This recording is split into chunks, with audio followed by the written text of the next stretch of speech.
রমাদান মাসে ফরজের সাথে সুন্নত আর নফলে অনেক বেশি পাবন্ধ হওয়ার চেষ্টা করবেন। খাস করে রমাদান মাসে কিয়ামুল লাইল এবং তারাবির কোনোভাবে যেন ছুটে না যায়। অনেকে মনে করে যে তারাবি পড়লে রাত্রে আবার ওঠা যাবে কি যাবে না, যাবে। তারাবির নামাজ আপনি প্রথম রাত্রে পড়লে শেষ রাত্রে আবার নামাজ পড়তে পারবেন ইনশাআল্লাহ, কোনো সমস্যা নেই, বরং ওটা আরো ভালো। ওই সময় আল্লাহ রাব্বুল আলামিন আহ্বান করতে থাকেন, কে আছো চাইবা আমার কাছে আমি দিব, কে আছো আমাকে ডাকবা আমি ডাকে সাড়া দিব, কে আছো আমার কাছে ইস্তেগফার করবো আমি ক্ষমা করব।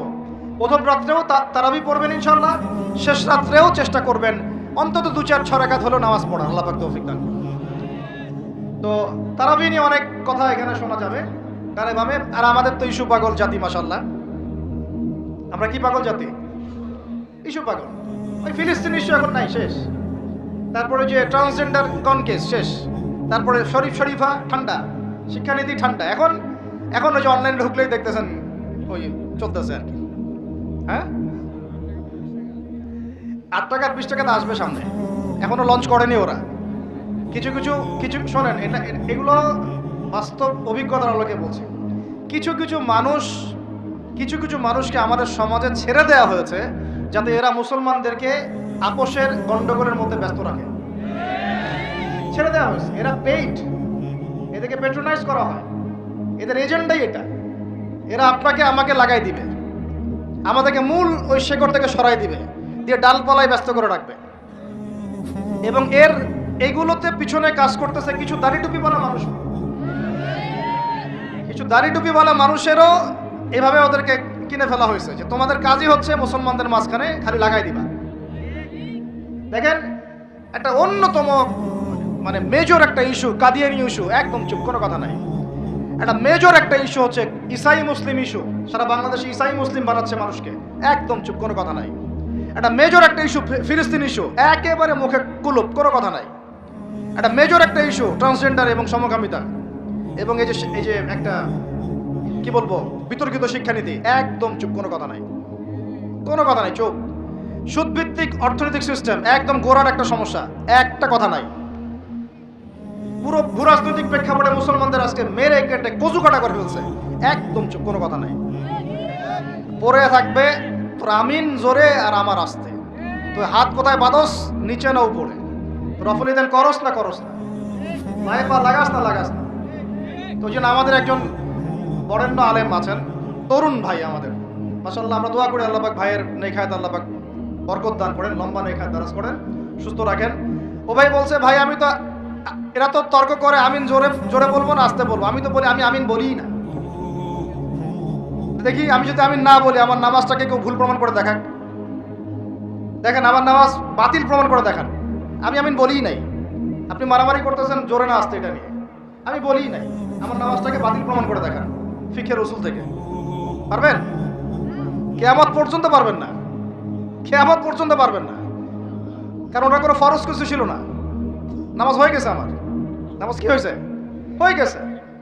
একজন বলতেছে যে কি, হ্যাঁ চুপে না আসতে, একটা কি হাত বাঁধাবাঁধি, হ্যাঁ নাভের উপরে নিচে ইত্যাদি ইত্যাদি। তো ভাই আমি বাঁধি নাই, হাত কি করি নাই, আমার নামাজ ভুল প্রমাণ করে দেখান। বসেন আমার সাথে, দেখি যে হাত বাঁধি নাই, আমার নামাজ হয় নাই, প্রমাণ করে দেখান। তাহলে আপনাদেরকে বুঝাইতে চাচ্ছি যে মূল যে বড় বড় ইস্যুসগুলো আছে, আমাদের শেকড়ের সমস্যা, এইগুলো থেকে দৃষ্টিভঙ্গি সরাই দিয়ে সারাদিন এমন কিছু বিষয় নিয়ে আমাদেরকে ব্যস্ত করে রাখা হয়েছে, যার ফলে আমরা আমাদের মূল গন্তব্য থেকে সরে গেছি। আরো 100 বছর এভাবে চলতে থাকেন তাহলে নাকি ভাই? আরো 10-20 বছর এভাবেই যাক নাকি? চোখ খুলেন ভাই, চোখ খুলেন, কলবের চোখটা খুলেন, মূল জায়গায় আসেন। মূল জায়গা হচ্ছে আমাদের তাওহীদ, মূল জায়গা আমাদের সুন্নাহ, মূল জায়গা আমাদের নবীর দ্বীনের ইকামত, মূল জায়গা আমাদের নবীর দ্বীনের দাওয়াত এবং এটা প্রতিষ্ঠার জিহাদ। মূল জায়গা হচ্ছে অর্থনীতি সমৃদ্ধ করা, মূল জায়গা হচ্ছে সুদ থেকে আমাদেরকে বের হয়ে আসা, মূল জায়গা হচ্ছে আমাদের দুর্নীতিগুলো কমানো, মূল জায়গা আমাদের শিক্ষানীতিগুলো ঠিক করা। মূল জায়গা কোনগুলা, এগুলো কি আপনাদেরকে বুঝাইতে হবে? আল্লাহ পাক আপনাদেরকে বোঝার তৌফিক দান করেন, আমিন। তো এগুলো নিয়ে অনেক তর্ক হবে, আমি আমার মতো করে বলে দিচ্ছি। তারাবির নামাজ পড়বেন জামাতে, 1 নাম্বার কিসে, 2 নাম্বার পড়বেন 20 রাকাত। কয় রাকাত? কেউ যদি বলে আমি কম পড়ি, বলবেন সমস্যা নাই, পড়ান, কোনো সমস্যা নাই। কেউ যদি বলে আমি আরো বেশি পড়ছি, পড়েন, কোনো সমস্যা নাই। কোনো সমস্যা নাই, পড়ুক। আপনি 20 রাকাত পড়েছেন, কিন্তু কেউ যদি বলে 20 রাকাত বেদাত, তখন সমস্যা আছে।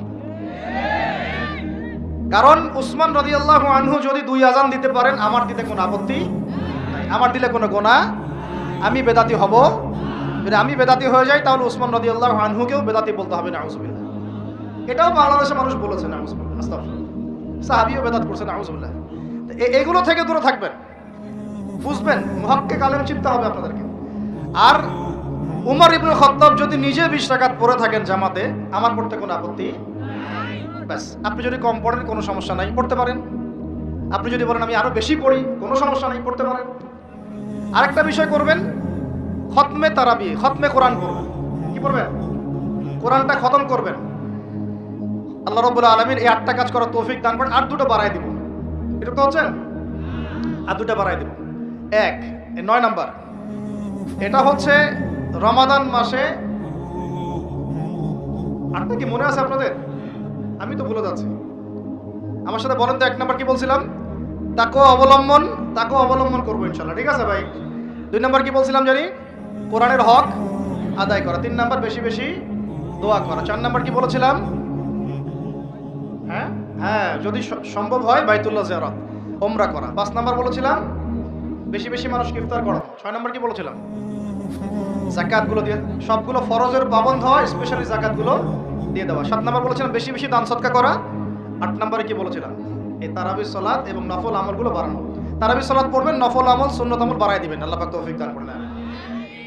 9 নাম্বার বলতে চাচ্ছিলাম যে প্রত্যেকটা এলাকা থেকে, প্রত্যেকটা মসজিদ থেকে, প্রত্যেকটা মাদ্রাসা থেকে রমাদান মাসে বিনামূল্যে কোরআন শিক্ষার কার্যক্রম চালু করে পারা যাবে ইনশাআল্লাহ। অন্তত আপনাদের এলাকা থেকে, এই এলাকার মসজিদ থেকে, এখানকার মাদ্রাসাগুলো থেকে বিনামূল্যে কোরআন শেখানোর কার্যক্রম করা যাবে না ইনশাআল্লাহ? নারী পুরুষ সবার জন্য উন্মুক্ত করে দেন, সবার ঘরে ঘরে কোরআন শিক্ষাটা পৌঁছে দেন। তাহলে আমরা ওস্তাদদেরকে হাদিয়া কিভাবে দিব? যারা শ্রম দিবেন, সময় দিবেন, আপনারা আপনাদের পকেট থেকে অর্থ বের করে কালেকশন করে ওস্তাদকে হাদিয়া দিবেন ইনশাআল্লাহ, এবং মানুষের জন্য ফ্রি করে দিবেন। তারা আসবে, শিখবে, এবং 1 মাসের মধ্যে কোরআন শেখানো যায় না, কিছুটা শেখানো যায় না, ওই অতটুকু শিখুক, আল্লাহ পাক ওই ওসিলায় যদি কবুল করেন, তাতেও তো ইনশাআল্লাহ আগামী দিনে তার জন্য কল্যাণ করা হতে পারে। আল্লাহ পাক আমাদের সবাইকে এই কথাগুলো বোঝার তৌফিক দান করেন।